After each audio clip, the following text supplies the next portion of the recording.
भाजपा किसी नेता से किसी ने पूछा कि अरे चर्चा है कि प्रशांत किशोर लड़ेंगे बांकीपुर में, आप क्या सोचते हैं?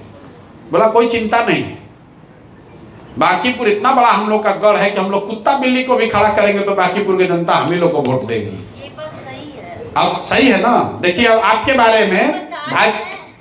बारे में भाजपाई क्या सोचते हैं?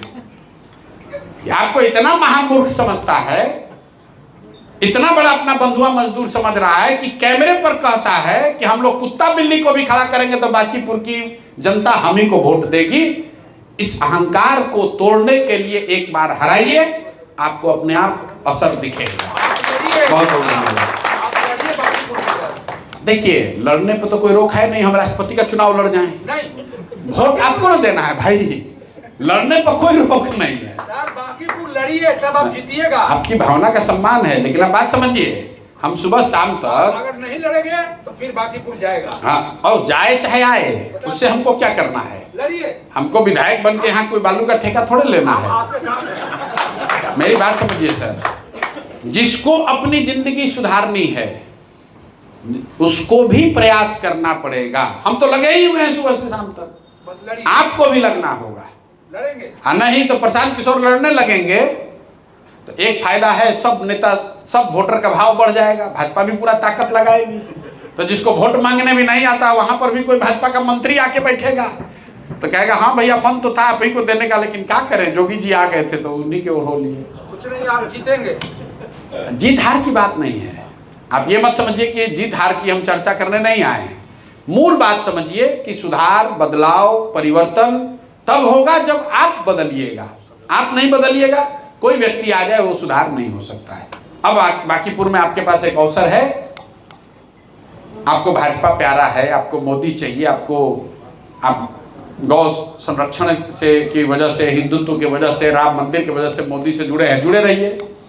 लेकिन जिस जैसे व्यक्ति को उन्होंने यहाँ मुख्यमंत्री बनाया है, मुझे लगता है कि जो भाजपा का एकदम भारी अंधभक्त है वो भी इस बात से खुश नहीं है। ताली तो आप बजाए, लेकिन अब पूछे काहे बनाए भाई सम्राट चौधरी को? अंधभक्त लोग या जो भाजपा के वोटर हैं वो बताएं कि सम्राट चौधरी को काहे बनवाए हो भाई आप लोग? आदमी तुरंत कहता हम कहाँ बनवाए, हम लोग थोड़े इनको दिए थे, हम तो मोदी जी को दिए थे, नीतीश को दिए थे। अरे भाई, अगर नीट की छात्रा का रेप हुआ, मर्डर हुआ, तो उस मर्डर के खून के छींटे कहीं ना कहीं आप पर भी है, क्योंकि आपके वोट से वो आदमी वहां बैठा हुआ है। अगर भरत तिवारी का इनकाउंटर हुआ है तो दोष सरकार पर है, तो सरकार बनाने वाले लोगों पर भी है, आप उससे मुक्ति नहीं पा सकते। आपका ये कहना है मोदी जी ने बना दिया, तो मोदी जी आपसे फोन करके बात करेंगे, अभी तो नहीं किए, हम आपको लिख के दे देते हैं, आगे भी नहीं करेंगे। वन वे ट्रैफिक है, लेकिन इसमें एक लोकतंत्र में व्यवस्था है, हॉटलाइन की व्यवस्था है। मोदी जी हो, अमित शाह हो, सम्राट चौधरी हो, वो सुने ना सुने, अगर आप चाहो वो सुन, उन तक बात पहुंच जाएगी।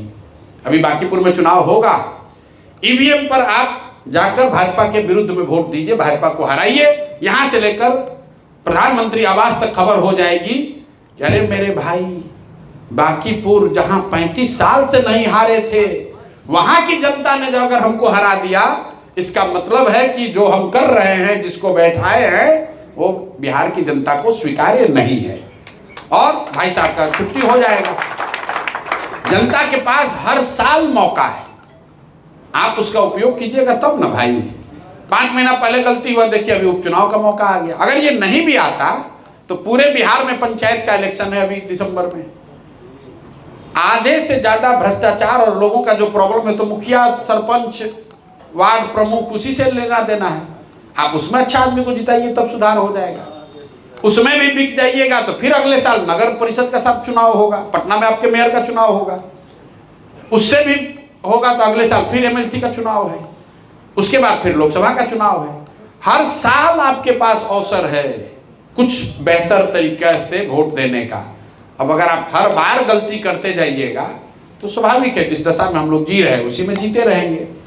यही मोटे तौर पर बात है। तो अभी आप यहाँ आए हैं, बांकीपुर के संदर्भ में आपको इतना ही कहेंगे, आप भाजपा को जीवन भर वोट देते आए हैं, ये मत कहिएगा ना भैया हम नहीं देते, आप नहीं देते हैं तो नितिन नवीन 35 साल से जीत कैसे रहे। आप मतलब व्यक्तिगत नहीं, यहाँ पर लोग या तो आप वोट देने गए नहीं थे, गए थे तो भाजपा को दिए थे, तो एक बार जाति धर्म मोदी जी की भक्ति छोड़कर अपने बच्चों के लिए, बिहार के बेहतरी के लिए, बिहार के इस सरकार पर अंकुश लगाने के लिए और सम्राट चौधरी जैसे गलत व्यक्ति के, गलत चाल चरित्र चेहरा वाले व्यक्ति को हटाने के लिए भाजपा को यहाँ हराइए। सरकार पर अंकुश लगेगा, कोई बेहतर व्यक्ति हो सके उसके वो नेतृत्व मिले, और न भी होगा तो भी दिल्ली की सरकार और बिहार की सरकार बिहार में कुछ करने का कोशिश करेगा। उसको लगेगा कि भैया बिहार में मिट्टी खिसक रही है, ये डर पैदा कीजिए। बांकीपुर में इनको हराने में जो कुछ भी आपसे बंद पड़ सकता है उसको, इनको हराइए। नहीं अच्छा लगता है जनसुराज, ना सही, किसी दूसरे को दीजिए, भाजपा को मत जिताइए। भाजपा को जिताइएगा तो 4 साल आपको इनकाउंटर फेस करना पड़ेगा, बुलडोजर चलेगा, निरंकुशता रहेगी, अहंकार रहेगा। अब अंतिम बात मैं आपको कह रहा हूं, व्यवस्था बनी हुई है 5 साल के लिए, और लोकतंत्र ये कहता है कि जिस पर भी आपका भरोसा बना, जो आपको अच्छा लगा, जिसका विजन पसंद आया, जिसका गंजी पहनने का या शर्ट पहनने का तरीका अच्छा लगा, उसको आप वोट दीजिए। लेकिन वो वोट, वो भरोसा 5 साल के लिए है, जीवन भर का बंधुआ मजदूरी नहीं है। अगर आप वो 5 साल के लिए रखिएगा, अपने आप सुधार होता जाएगा। जिस समय आप किसी के बंधुआ मजदूर हो गए, 30 साल 35 साल 40 साल एक ही आदमी को वोट दिए जा रहे हैं, तभी आपकी स्थिति बिगड़ती है। 5 साल में जीवन किसी का नहीं बिगड़ सकता है। इसका प्रमाण देखिए, आप लोग सीए पढ़े लिखे डॉक्टर लोग बैठे हुए हैं। इस देश में 5 राज्य ऐसे हैं जहां पूरे देश की 1/3 अर्थव्यवस्था है। उसमें गुजरात भी नहीं है, महाराष्ट्र भी नहीं है। 5 राज्यों में देश की 1/3 अर्थव्यवस्था है, और वो 5 राज्य हैं केरल, कर्नाटक, तमिलनाडु, आंध्र प्रदेश और तेलंगाना। ये 5 राज्य, दक्षिण के 5 राज्य जहां सबसे ज्यादा तरक्की हो रही है, जहां सबसे ज्यादा लोग पैसा कमा रहे हैं, जहां सबसे ज्यादा पढ़ाई है, रोजगार है, व्यवस्था है। ये आजादी के समय बिहार के बराबर के राज्य थे, तमिलनाडु को छोड़कर बाकी तो बिहार से भी पीछे थे। और आज यहां इतनी तरक्की क्यों हुई है? इन 5 राज्यों में अलग अलग भाषा बोली जाती है, अलग अलग दलों का, अलग अलग नेताओं का शासन रहा है। उसको मोदी जी ने नहीं बनाया है, उसको कांग्रेस ने नहीं बनाया है। तमिलनाडु में तो 65 साल से कांग्रेस है ही नहीं, भाजपा आज तक जीती ही नहीं है। केरल में लेफ्ट का भी शासन रहा है, कांग्रेस का भी शासन रहा है, भाजपा तो आज तक जीती नहीं है। उन 5 राज्यों को अगर आप गहराई से जाकर देखेंगे, एक चीज वहां पर कॉमन है, वो है कि आजादी के बाद आज तक कोई एक व्यक्ति या दल 10 साल से ज्यादा मुख्यमंत्री नहीं बना है। लोग पलटते रहते हैं, जो आया उस पर दबाव है काम करने का, उसके मन में डर है। और ये व्यवस्था सिर्फ भारत में नहीं है, दुनिया में जितने बड़े राष्ट्र आप देखेंगे, लोकतांत्रिक राष्ट्र, वहां पर ये नियम है। आपने सुना होगा भाई अमेरिका में कोई 2 ही बार राष्ट्रपति बन सकता है। क्यों? क्योंकि ये साइंस है कि अगर आप एक काम को 10 बरस से ज्यादा करेंगे लगातार, तो 11वें 12वें 15वें 18वें साल में कोई आमूल चूल नया काम आप नहीं कर सकते। इसीलिए उन देशों ने साइंस के आधार पर, डेटा के आधार पर, एम्पिरिकल एविडेंस के आधार पर यह व्यवस्था बनाई कि जो भी अच्छा लगे, जिसको हम लोग चुने, उसको 2 बार के लिए चुनेंगे, इससे ज्यादा नहीं चुनेंगे। तो अगर वो आदमी गलत भी चुन लिया गया, मान लीजिए ट्रंप के चुने जाने से कुछ लोग परेशान हैं, तो लोग जान रहे चलो भाई बहुत होगा, 2 बरस और रहेगा।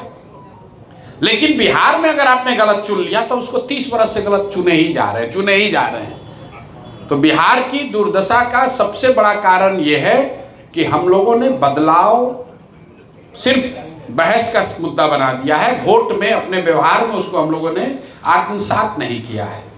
5 बरस बैठ के सारी समस्याओं का, सारी संभावनाओं की चर्चा होती है, विचार होता है, विवेचना होती है, बकैती भी होती है। लेकिन जब वोट देने जाइएगा तो बिहार में मूलतः 4 ही बात पर वोट पड़ता है।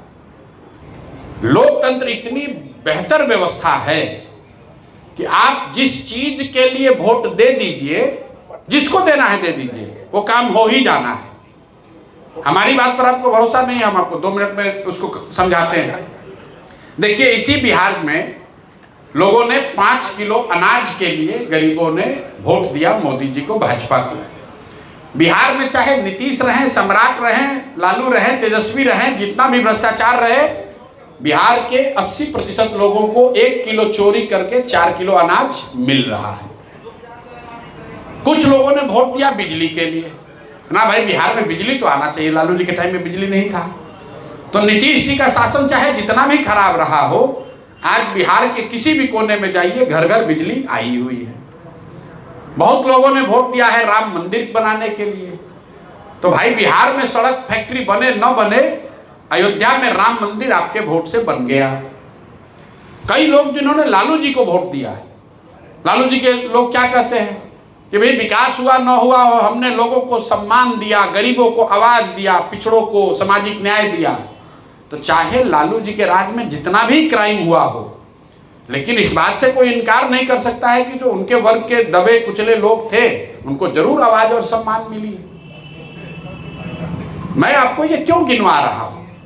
आप ऐसे 2500 एग्जाम्पल मैं आपको दे सकता हूं। वोट आप किसी को दीजिए, जिस बात के लिए वोट दीजिएगा वो काम होगा ही होगा, चाहे कम हो या ज्यादा, नहीं होने का सवाल ही नहीं। बिहार में हम 5000 गांव में गए, पैदल गए, लोगों से बोला अपने बच्चों के नाम पर बोलो कि क्या आपने अपने जीवन में कभी अपने बच्चों के पढ़ाई रोजगार के लिए बिहार में व्यवस्था सुधारने के लिए वोट दिया है? बिहार में आज तक किसी भी गांव में लोगों ने यह नहीं कहा कि भैया हम रोजगार के लिए वोट दिए। तो जिस चीज के लिए आप वोट देते हैं वो आपको मिलता है, जिस चीज के लिए वोट नहीं देते हैं वो आपको नहीं मिलता है। सिंपल बात है। लोग बेकार अपना माथा पीटे जा रहा है, किसको दें, क्या होगा, क्या विजन है। अरे भाई आपने 370 के लिए वोट दिया तो पार्लियामेंट की ताकत हो गई, 370 लागू हो गया। राम मंदिर के लिए वोट दिया, राम मंदिर बन गया। जो उसके विपक्ष में थे वो भी उसके समर्थन में आ गया। ये लोकतंत्र की ताकत है। लेकिन बिहार में लोगों को ये चाहिए नहीं। इसका प्रमाण देखिए, मैं अक्सर गिनाता हूं, मोदी जी देश के प्रधानमंत्री हैं। मोदी जी गुजरात के भी प्रधानमंत्री, मोदी जी बिहार के भी प्रधानमंत्री। मोदी जी का भाषण आप सुनिए गुजरात में। मोदी जी गुजरात में भाषण देते हैं, बताते हैं गिफ्ट सिटी बनेगा, 1 लाख करोड़ की बुलेट ट्रेन चलेगी, 75 साल का जब गुजरात होगा तो यहाँ पर इतना उद्योग होगा, किसानों की स्थिति ये होगी, इतने तरह की पढ़ाई होगी, इतने यूनिवर्सिटी होंगे। वही मोदी जी बिहार में आते हैं, बिहार में बताते हैं कुशवाहा मेरा भाई है, मुसहर मेरा भाई है, पंडित मेरा भाई है, कलवार मेरा भाई है, वैश्य मेरा भाई है। मोदी जी वही हैं, मोदी जी वही हैं। लेकिन उनको मालूम है कि बिहार में क्या बात करनी है, गुजरात में क्या बात करनी है। मोदी जी बिहार में आए, उन्होंने कहा देखो भाई बिहार के लोग तुम्हारी इतनी चिंता करते हैं, हमको पता चला है कि तुम लोग उसना चावल खाते हो, तो हमने कहा है कि उसना चावल बांटो भाई यहाँ। क्योंकि आपको उनको मालूम है बिहार के लोगों को गिफ्ट सिटी नहीं चाहिए, आपको हमको बुलेट ट्रेन नहीं चाहिए, यहाँ बतियाने के लिए जात चाहिए, खाने के लिए 5 किलो भात चाहिए, इसके आगे कुछ नहीं चाहिए।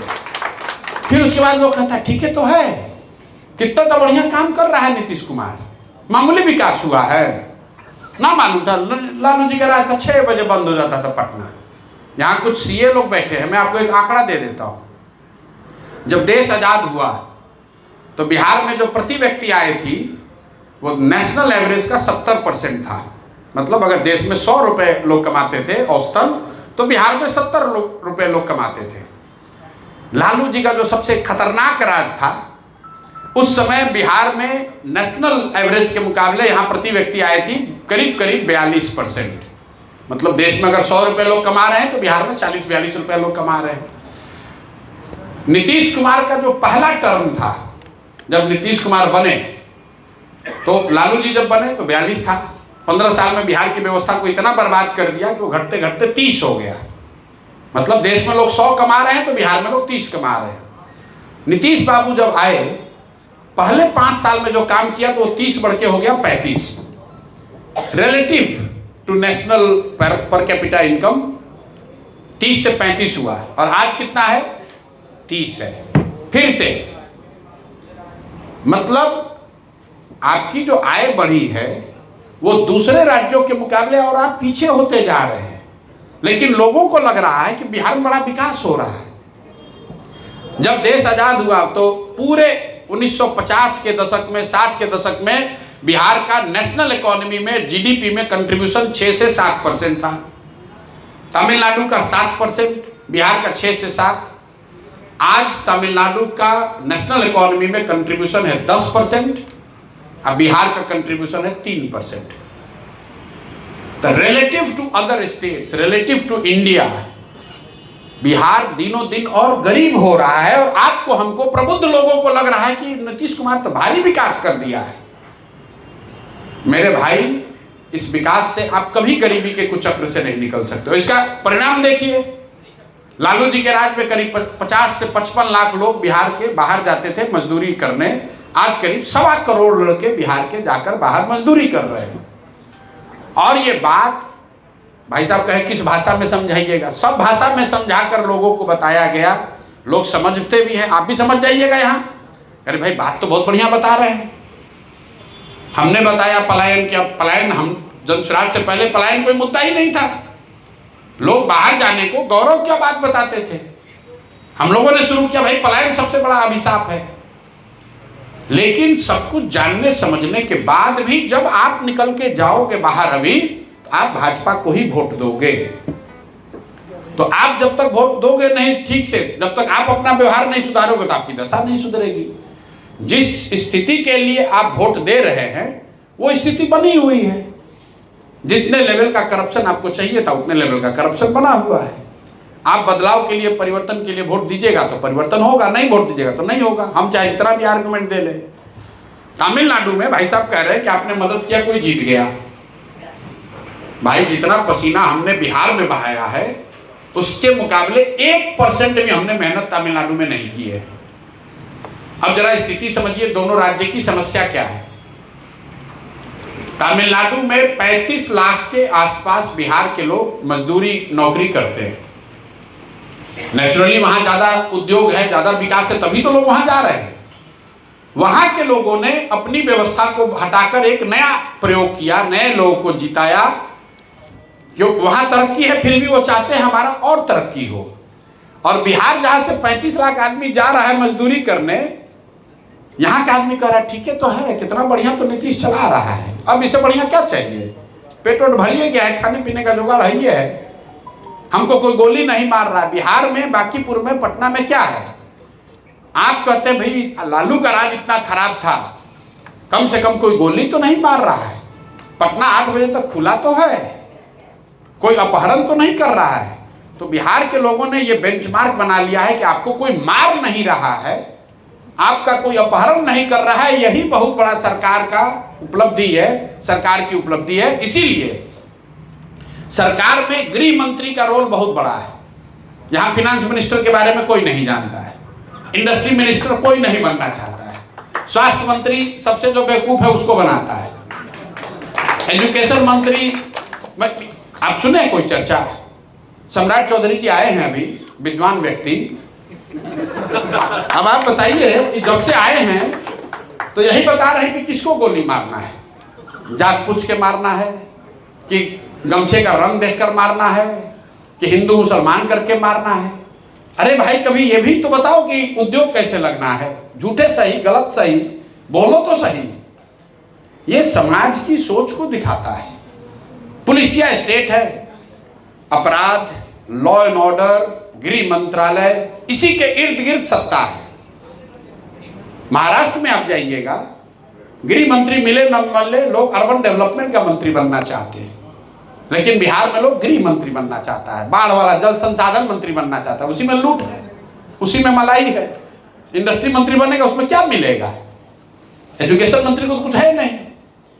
तो भाई यहाँ अब कोई बाढ़ का मंत्री कोई दूसरे जगह बनेगा, वहां बाढ़ ही नहीं आना है, उसको कुछ मिलेगा ही नहीं। बिहार में बाढ़ वाला मंत्री के लिए मारा मारी है। तो मेरे भाई सुधार तब होगा जब आप सुधरिएगा। आप नहीं सुधरिएगा तो 1 प्रशांत किशोर आए, 10 प्रशांत किशोर आए, वोट तो आप ही को ना देना है।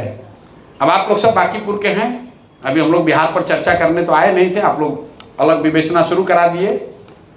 बोलते बोलते हमारे गले में गांठ पड़ गया है 2-2.5 बरस से। लेकिन लोग यहाँ न सुधरा है ना आगे सुधरेगा। फिर भी आप ये काहे लगे हुए हैं? लगे हुए हैं इसलिए कि हम समझते हैं कि हमारी ड्यूटी है। हमें प्रयास करना चाहिए, ये हमारी ड्यूटी है। परिणाम के बारे में दिन रात सोचते रहिएगा तब तो आप कर ही नहीं सकते, आपको मालूम है कि नहीं सुधरने वाला है। हमारी ड्यूटी, हमारी जवाबदेही है कि अगर हमारे जैसा आदमी प्रयास नहीं करेगा तो बिहार में दूसरा कौन प्रयास करेगा। सुधार बिहार में आज हो, 10 वर्ष के बाद हो, हम करें या आप करें, करना तो किसी न किसी बिहार के आदमी को ही पड़ेगा। ये लोगों को समझने की जरूरत है।